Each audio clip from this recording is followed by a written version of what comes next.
Oke, Assalamualaikum warahmatullahi wabarakatuh. Kembali lagi di mata pelajaran Matematika Wajib bersama Bu Afi.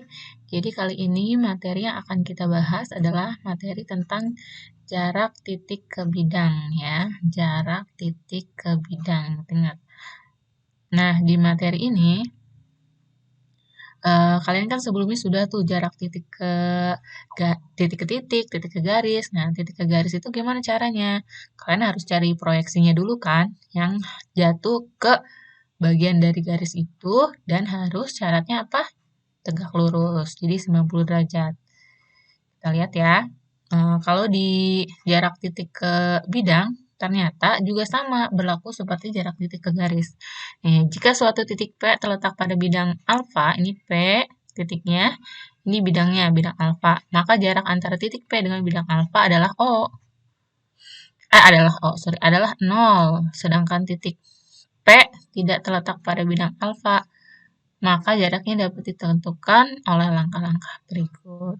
Kalau si titik P itu terletak pada bidang alfa, jadi kalau di gambar ini, misalkan ada bidang alfa ya, gini.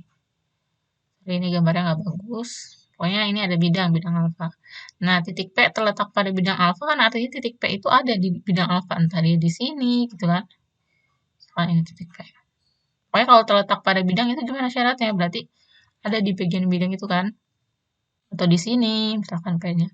Maka itu jaraknya 0.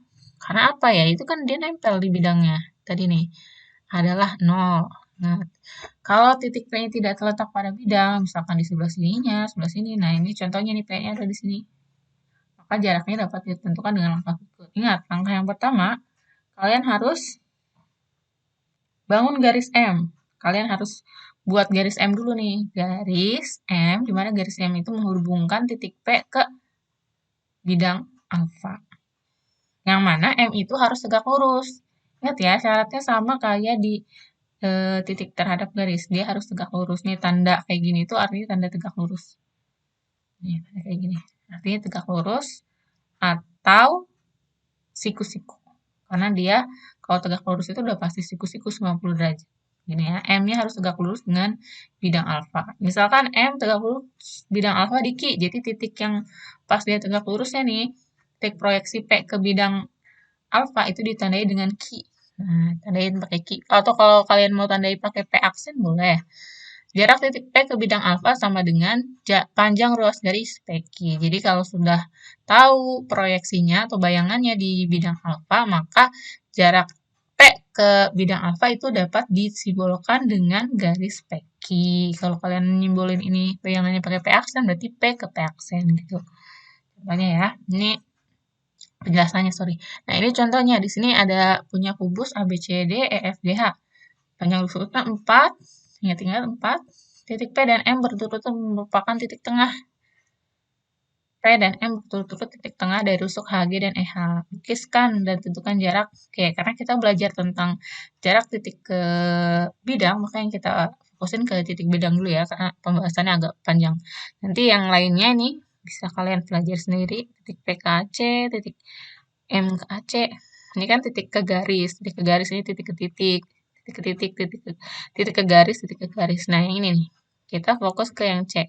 Titik F ke bidang ACH. Jadi kalau dilihat nih kubusnya kan kayak gini nih. Rusuknya tadi berapa? 4 ya, ingat. F ke ACH. F itu di mana? F di sini. ACH itu A, C, H. Nah, ini kalian perlu buat dulu nih.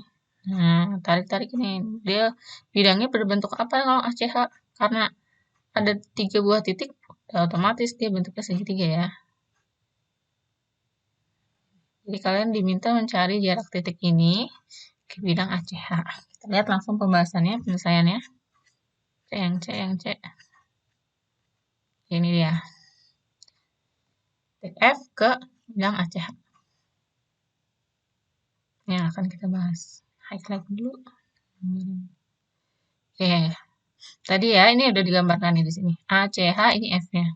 Jadi F ketika dia diproyeksikan, dijatuhkan titiknya ke bidang ACH. Nah, sini nih, si F itu nih jatuh nih, tik. Kan FD itu adalah apa nih? diagonal ruang kan? Sebuah garis diagonal ruang. Nah, ternyata si F ini jatuh tepat apa namanya? Tegak lurus di titik sini nih. Nih di sini. Nah, ini habis itu dia nyerempet ke bidang tadi yang kita ketahui ACH di sini. Maka di titik ini kalian boleh beri nama sih. Ini F aksen atau misalkan baru nih. Boleh atau apa. Kita lihat di sini ya kalau misalnya di sini. Nah, itu kan garis ACH dulu udah digambar, titiknya juga udah eh, diketahui di sini. Terus habis itu apa? Kalian diminta menggambar kan, digambar buat garis DF ya tadi. DF itu garis diagonal ruang, garis pembantu lah istilahnya kalian bantu. Ada pembantu. Nah, akan dibuktikan bahwa DF itu tegak lurus AC. DF, mana DF tegak lurus AC. Nah, sebelum kalian tahu kalau ini bakalan tegak lurus, jadi kalian harus buktiin dulu kalau ini tuh saat dia menyinggung ke sini, menembus itu tegak lurus katanya. DF itu di BDHF. DF, BDHF. Nah, ini BDHF itu kan sebuah persegi yang diagonal diisinya kubus nih. Ini kan. Nah, DF itu termasuk garis yang terletak pada bidang kan, bidang BDHF. AC-nya itu sendiri, mana AC? AC. Itu ada di bagian dengan BDHF. BDHF. Nah, AC itu tegak lurus dengan BDHF. Nah, karena AC itu berpotongan dengan BD, sifat berpotongan diagonal persegi ya. Jadi kalau ada persegi gini, anggaplah ini persegi ya bener ya. Nah, terus ada diagonal, sini diagonal. Sorry. Diagonal tapi miring-miring. Oke, kan dia diagonal. Sini juga diagonal gitu, di persegi. Nah, ini sininya itu udah otomatis siku-siku. Ini siku-siku, ini siku-siku. Karena sifat perpotongan diagonal persegi. Nah, berarti kalau ini yang bawah nih ya, yang ACBD udah otomatis di sini adalah siku-sikunya tadi nih. Sekarang BF AC, BF mana? BF dengan AC. BF AC. Nah, BF itu tegak lurus ABCD. Nah, tadi ini ya. AC di ABCD, AC di ABCD. Ya, udah pasti dia tegak lurus. BD sendiri, mana BD? BD berpotongan dengan BF. Berpotongan dengan BF di titik B ya. BD berpotongan dengan F. Lihat nih, ada titik yang sama, berarti potongannya di B. Potongan nih, kalian kan sudah belajar tuh hubungan-hubungan antara titik garis dan bidang. Oke, sekarang AC, mana tadi AC? AC tegak lurus BDHF. BDHF. Pasti kan, dia tegak lurus BDHF. Semua garis pada BDHF sehingga AC tegak lurus semua garis pada BDHF. DF di BDHF, DF di BDHF itu, maka AC-nya tegak lurus dengan, ini ceritanya kalian harus tahu dulu bahwa si DF itu tegak lurus. Jadi kalau udah tahu berarti itu garis yang dicari gitu. Istilahnya ini langkah untuk pembuktiannya aja. Kalian kalau nanti sudah tahu seperti ini bahwa dia tegak lurus, ini nggak perlu dibuktikan lagi. Jadi kalian perlu ingat aja kalau dapat materi yang seperti ini kasusnya atau soalnya, maka tadi ingat-ingat bahwa DF itu tegak lurus dengan ACH. Gitu. Langsung ya. Jadi nanti kalau digambarin bentuknya kayak gini. Nah, ini itu fokusnya kemana? Fokusnya ke sini, lihat. Tadi ya, DBHF. DBHF itu kan sebuah persegi nih. Ya enggak? Persegi atau persegi panjang kira-kira? Persegi panjang ya, sorry bukan persegi. Kenapa? Karena BF itu kan tadi 4 cm, sedangkan HF-nya itu berapa? 4 akar 2, karena diagonal sisi ini juga DB 4 akar 2. Nah, kalau digambarin kayak gini nih.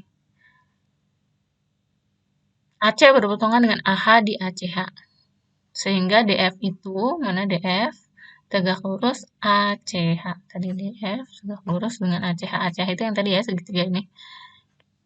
DF di sini. Nah, tegak lurus tapi di sini. Oh, kalau di sini diberi nama titiknya X. Nah, sudah seperti itu, kalian tinggal cari nih. Berarti yang kalian mau cari adalah D ke X. sorry, DF, nih F ke X. DF di BDHF, DF di BDHF. Lihat, fokusnya ke sana ya, ini DF nih. HO garis potong ACH.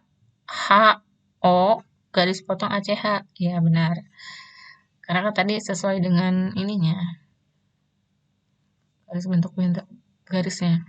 Misalkan DF menembus ACH. DF menembus ACH. Ya, tadi tembus di titik X, dikasih X. Jarak F ke ACH itu panjang ini ya. Jadi yang mau kita cari itu panjang ini ke sini. Sorry, harusnya pakai yang merah. Ini ya. Ingat yang mau kalian cari itu yang ini. Dari sini ke sini. Jadi F ke X.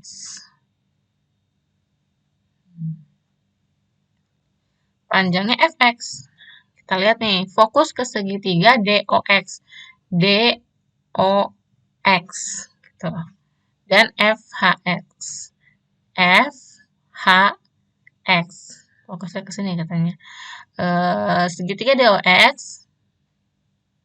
DOX itu dia sebangun dengan FHX. Sehingga perbandingan sisi-sisi yang bersesuaian itu sama. Sudut, sisi sudut. Ini materi kelas 9 SMP. Ya, kesebangunan. DX, mana DX? Itu kalau sama FX, kalau dibandingkan itu sama dengan DO dengan FH. Jadi DX itu kan yang alas nih ceritanya, di sini juga alas gitu.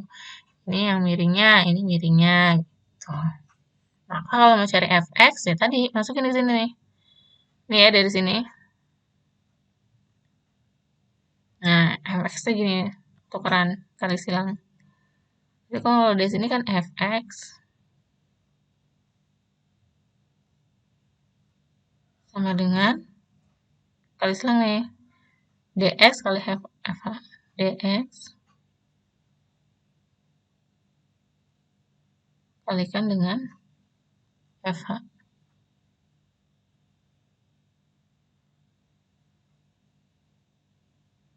Dibagi dengan do.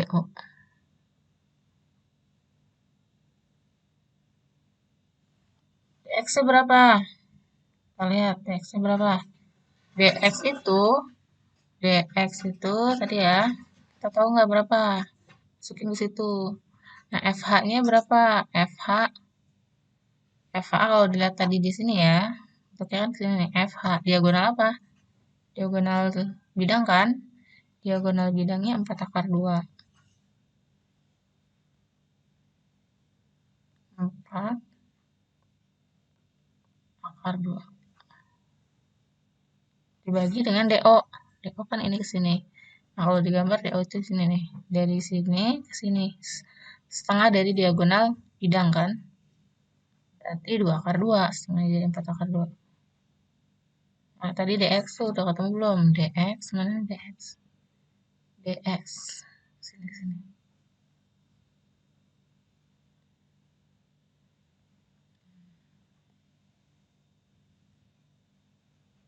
1/2 ya. Nilainya 1/2. Nah, udah tinggal dibagi aja. Oh, yes, I see. X DO. Berarti DX sama dengan ya, FH-nya 2, DO-nya 1.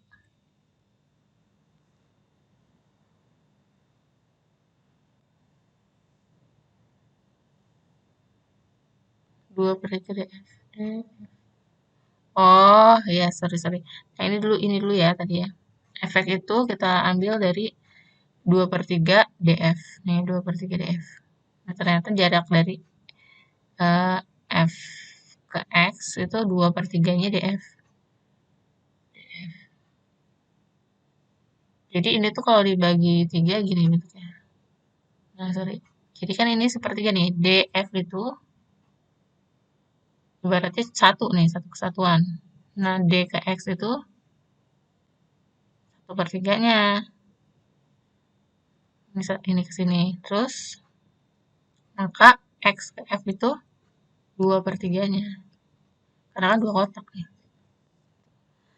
Nah, tadi DF. DF-nya sendiri itu nilainya 4 akar 3. DF-nya itu 4 akar 3. Dapat dari mana? Karena dia diagonal. Wah, 4 akar 3. Jadi nanti fx, nggak pakai ini ya, sorry ya. Ini karena dx-nya kamu belum tahu. Jadi ini nggak bisa digunakan tadi. Fx sama dengan 2 per 3 kali df-nya, tadi kita udah tahu 4 akar 3. 4 akar 3 itu dari mana? Diagonal. Wah, hasilnya 4 kali 3, 8. 8 per 3 akar 3. Oke, selesai. Kita ke situ. Oke, kita lanjut ke yang ini. Nanti kan Ibu akan kasih sebuah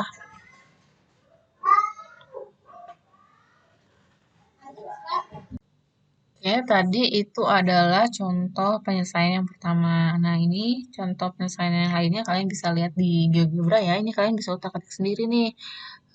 Ini tentang bangun ruang, bangun ruang ada dimensi 3.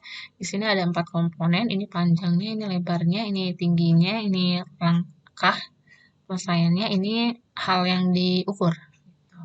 Jadi nanti kalian bisa ganti-ganti nih. Misalkan panjangnya bukan 10, panjangnya jadi 9. Nah, gitu kan. Dia berubah tuh jadinya balok bukan kubus. Ini juga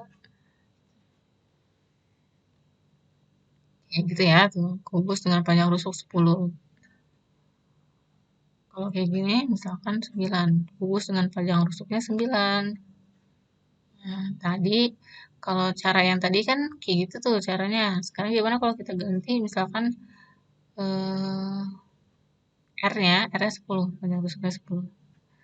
Nah, yang kita mau cari adalah karena bahasa jarak titik ke bidang ACF, bidang ACF, bidang jarak titik ke bidang, maka kita cari yang ini. Masalahnya tentang jarak titik B ke bidang ACF. Di sini ada yang lain nih, bisa jarak titik B ke DF, B ke GE gitu ya. Sekarang kita kayak ini aja. Jarak titik B ke bidang ACF. Nah, apa sih langkahnya? Kita lihat. Langkah menentukannya kalian gambarin dulu bidangnya. Nah, habis itu kalian tahu dulu titiknya. Titiknya mana sih B? Di sini kan bidangnya ini. ACF-nya. Nah, habis itu kalian cari proyeksi titik B ke bidang ACF. Jadi kalian gambar ini tadi seperti yang telah kalian ketahui bahwa kalau ada segitiga di tengah-tengah kubus, terusnya kalian tahu diagonal ruang, yang ada diagonal ruang, maka kan ini termasuknya garis yang menembus bidang ya. Nah, garis yang menembus bidang segitiga tadi itu dia tegak lurus gitu. Ingat aja itu. Karena tadi sudah dibahas ya. Tadi pembuktiannya sebelumnya. Sekarang kalau kalian tahu, maka bayangan titik B ke bidang ACF itu kalian posisikan dengan apa nih? Kalian beri nama apa nih? Boleh dikasih nama O, kasih nama M, kasih N gitu terserah. Tapi kalau kalian mau biar ingat, oh ini karena ini bayangan dari B, kasih namalah B aksen. B aksen. Setelah itu apa? Nah, di sini kan kalian akan fokus nih ke segitiga ini. Kalau tadi prinsipnya kalian pakai persegi panjang yang terbentuk di diagonal. Kayak misalkan kalau untuk kasus ini, persegi panjang yang muncul itu DBFH. Nah, gitu kan tadi yang penyelesaian yang pertama. Kalau ini kalian fokusnya ke segitiga dulu aja. Segitiga OBF. OBF. Di sini ya, segitiga OBF. Jadi nggak usah fokus ke tengah-tengah yang tadi. Ini kita pakai cara yang lain. Nah, sudah fokus, siku-sikunya di mana nih? Siku-sikunya di B kan? Karena ini segitiga siku-siku nih. Ini kan tegak lurus. OB tegak lurus, FB gitu. Yang kalian belum tahu apa? OB kalian udah tahu panjangnya. BF juga udah tahu ya rusuk. Nah, kalian kan belum tahu OF. OF ini adalah sisi miring kan? Nah, untuk di sini, karena ini adalah sebuah kesalahan ya. Jadi ini sebenarnya bukan 4. 4 itu kalau rusuknya 4. Karena sini rusuknya 10, maka kita gunainnya pakai yang rusuknya 10. Ingat ya. Nah, ini Ibu tulis catatannya. Rumusnya masih sama kayak gini, cuman tadi angka-angkanya. Karena OF itu sisi miring dari segitiga OBF, yang mana OB dan OF adalah dua sisi lainnya, maka OF itu terbentuk dari dari akar kuadrat OB kuadrat tambah BF kuadrat. Masukin OB. OB itu kan setengah dari diagonal bidang DB. DB itu kan diagonal bidangnya. Diagonal bidangnya kalau rusuknya 10, 10 akar 2, maka setengahnya 5 akar 2 sini ya. BF itu rusuknya 10. Nah, di sini 50, 25, 5 kuadrat 25 kali akar 2 kuadrat 2, berarti 50. Tambah 100 adalah 150. 150 itu kalau kalian pecahin dengan ada angka kuadratnya 25 kali 6. 25-nya keluar dari akar jadi 5 akar 6. Nah, ini baru OF. OF, sedangkan yang kalian cari adalah B aksen. Jadi nanti kalian akan fokus ke sini. Fokus ke segitiga gini. Ini ya, ini siku-siku di sini. Terus ini ada O, ini ada B, ini ada F. Nah, di sini kan si B aksennya. Nah, ingat nggak di materi jarak titik ke titik, Ibu kasih tahu tuh bentuk-bentuk segitiga yang biasa terbentuk di dimensi 3. Segitiga siku, segitiga sama kaki, segitiga sama sisi, segitiga sembarang gitu ya. Kalau bentuk konsepnya seperti ini dan kalian cari garis tengah ini, gimana nih caranya? Berarti B aksen sama dengan OB ini ya, dikalikan dengan FB dibagi dengan OF. Karena apa? Ini kan pakai prinsip luas segitiga. Gitu. Jadi alas kali tinggi, ini alas, ini tingginya. Ya, kalau yang kalian lihat dari sebelah sini, ini alas, ini tingginya. Gitu. Jadi kalian balik lagi. Kalau kalian lupa, balik lagi ke materi sebelumnya.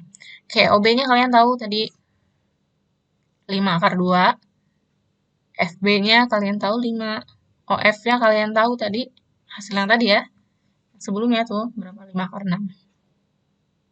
Nah, udah kayak gini, kalian kalikan. Nah, ini coret, bisa nih coret.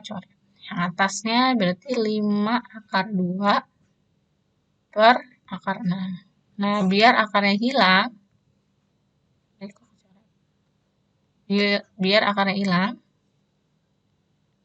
kalian harus rasionalin kan?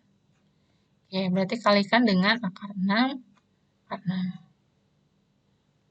5 akar 2 kali 6, 12 per akar 6 kali akar 6, 6. 12 itu sendiri nih kalau dipecah kan 4 kali 3. Kan 4-nya keluar jadi 2 akar 3. Gitu. Jadi dia keluar nih, 2-nya keluar. 2 dikali 5, 10. 10 akar 3 per 6.